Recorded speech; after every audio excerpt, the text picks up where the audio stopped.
Hello friends and welcome back to Haas of Props. As you can see, I have IG-12 with GROGU standing next to me, and I'm excited to announce that this mammoth build will be my next series of upcoming videos. This life-size project was built using EVA foam, PVC pipe, aluminum conduit, some 3/4 inch plywood, and is designed to be freestanding without any visible supports.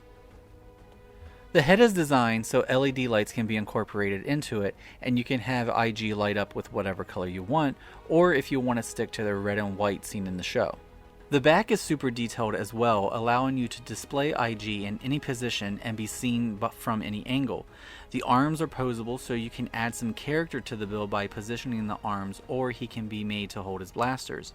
This design is flexible enough so you can make IG-11, 12, or 88 and have an attention-grabbing piece in your collection. The first video will be launching shortly, and I hope you will tune in to see this life-size IG-12 droid built from start to finish.